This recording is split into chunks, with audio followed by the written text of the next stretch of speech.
Jaka Tarub. Di daerah Kudus ada orang yang tinggal di situ bernama Kiai Ageng di Kudus. Ia punya 3 anak, yang satu ibu 2 orang, bungsunya lain ibu. Disuruh beristri tidak mau, membuat marah ayahnya. Karena takutnya terhadap kemarahan bapaknya, di waktu malam Ki Jaka pergi. Perjalanannya menuju Gunung Kendeng. Ia bertapa di situ. Dari hari ke hari, terlunta-lunta perjalanannya, hingga menemukan taman yang tempatnya teduh dan dikelilingi bunga-bungaan.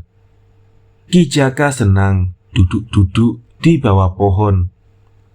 Adapun yang punya taman itu adalah Kiai Ageng Kembang Lampir. Punya seorang gadis cantik, disuruh untuk bersuami tidak mau. Di waktu berhenti beduk siang, putri Kiai Ageng Lampir tadi mengambil air ke taman sendirian. Setelah Ki Jaka melihat ada seorang perempuan cantik datang, bersembunyi di balik pohon, supaya tidak ketahuan perempuan yang akan mengambil air itu. Berhubung tidak ada satu orang pun yang kelihatan, perempuan tadi tanpa ragu-ragu telanjang, lalu mandi di kolam. Selesai mandi, waktu akan pulang dikejar oleh Ki Jaka, dipaksa berhubungan intim. Setelah selesai Ki Jaka pergi, perempuan tadi pulang. Lama-lama putri Kiai Ageng Lampir itu hamil.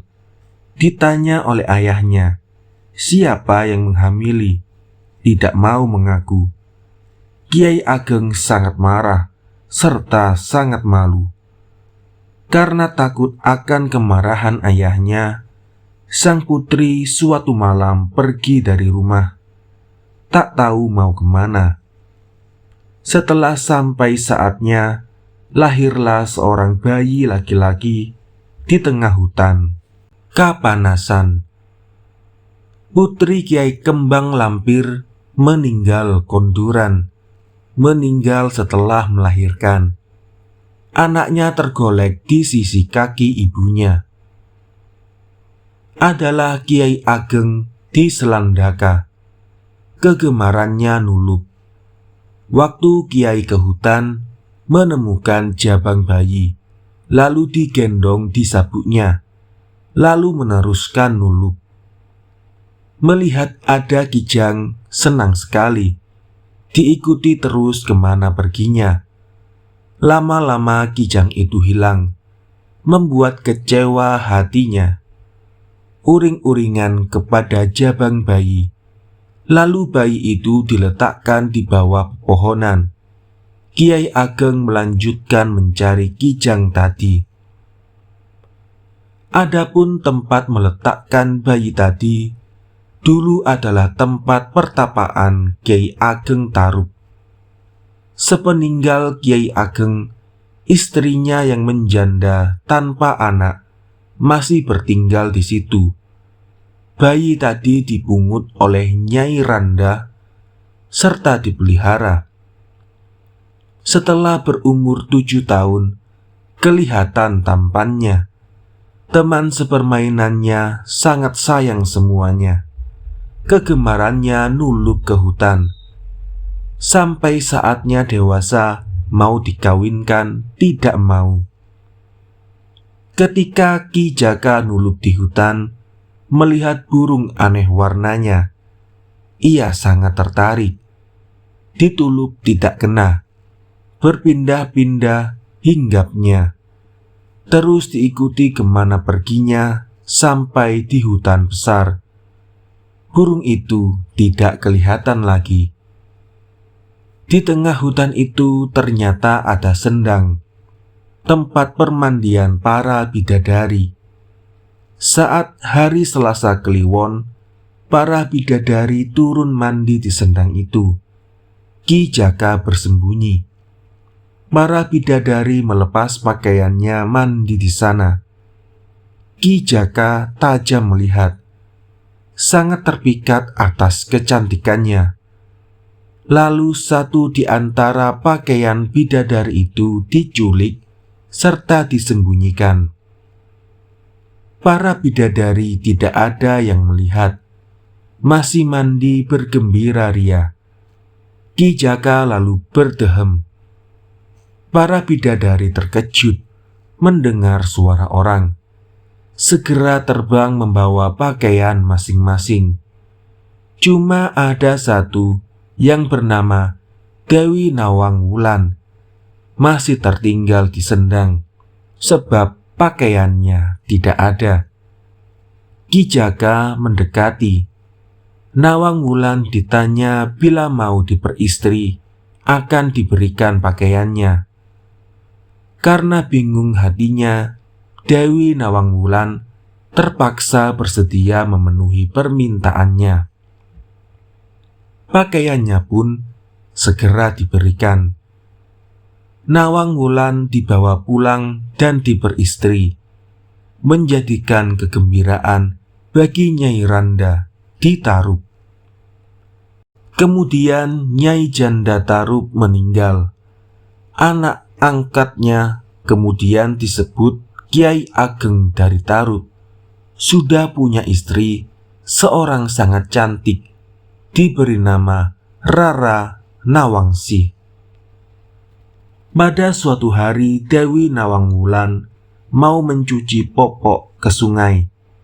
Suaminya diminta menjaga dandang, tempat untuk menanak nasi, serta dipesan dengan sungguh-sungguh jangan sekali-kali membuka tutup dandangnya.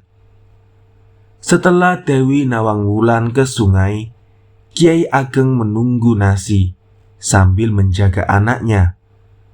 Batin Kiai Ageng, istrinya itu hanya diberi persediaan padi 1 lumbung. Tetapi sudah cukup lama padinya tidak berkurang. Kiai Ageng tidak dapat menduga sebabnya. Terdorong rasa ingin tahu yang besar, seberapa yang ditanak tutup dandang itu dibuka. Di kukusan itu hanyalah sebutir padi. Tutup lalu dikembalikan lagi. Setelah datang, istrinya mengangkat tutup. Padi sebutir masih seperti sama tak kala dimasukkan. Sangat menjadikan marah sang Dewi. Ia menduga kalau tutup telah dibuka oleh Kiai Ageng, suaminya itu akan ditinggal pulang ke kayangan. Tetapi sang Dewi sudah hilang kesaktiannya, tidak dapat kembali ke Kawidadaren. Sejak terbuka rahasia memasak nasi itu, terpaksa Nawang Wulan setiap pagi harus menumbuk padi. Lama-kelamaan padi dalam 1 lumbung padi itu habis. Sehabisnya padi itu, pakaian Dewi Nawang Wulan yang bernama Anata Kusuma, yang dulu diambil oleh Ki Jaka Tarub waktu ada di pinggir sendang, ketemu tertimbun padi, membuat marahnya sang Dewi. Pakaian lalu diambil terus dipakai sang Dewi yang pulih kembali kesaktiannya seperti sedia kala. Ia mengatakan kepada suaminya bahwa ia akan pulang kembali ke kayangan. Sudah diperintahkan tidak boleh berlama-lama untuk bersatu. Pesannya kepada suaminya, apabila anaknya menangis, supaya dibawa naik di panggung. Di bawahnya supaya dibakari jerami ketan hitam.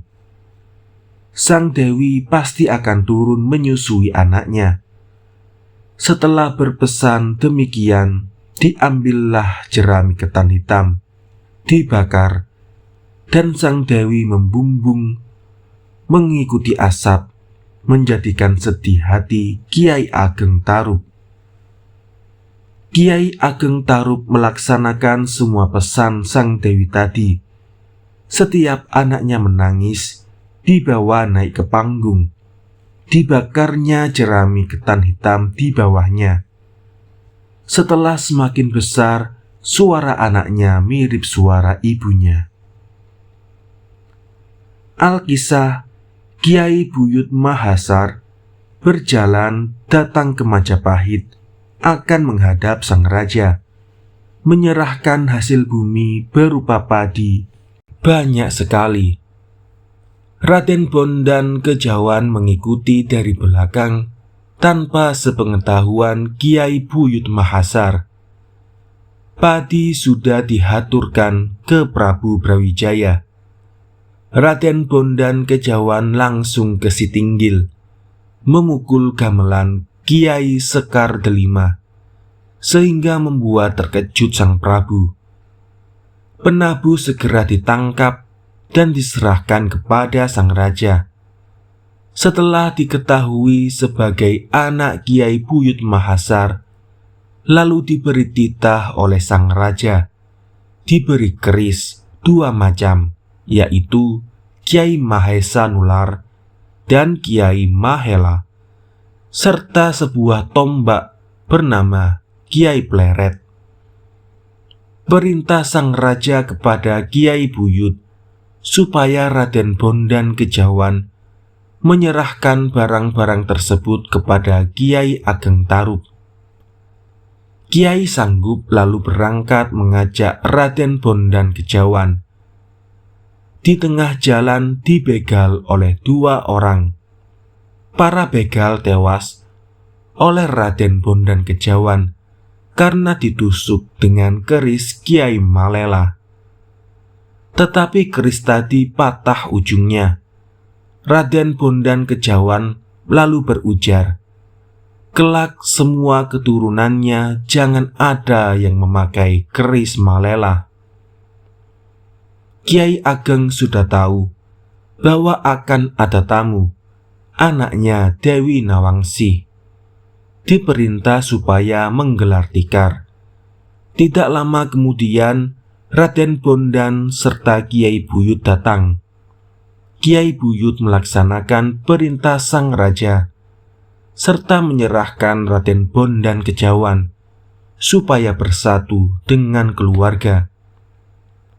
Kiai Ageng Tarup sudah menangkap kehendak sang Prabu Brawijaya. Jawabnya, ia bersedia. Sepulang Ki Buyut Mahasar, Raden Bondan disatukan dalam persaudaraan dengan anaknya Kiai Ageng Tarup. Pada waktu itu, Sang Retna Nawangsi usianya 14 tahun. Raden Bondan Kejawan namanya diganti Lembu Peteng oleh Kiai Ageng Tarup.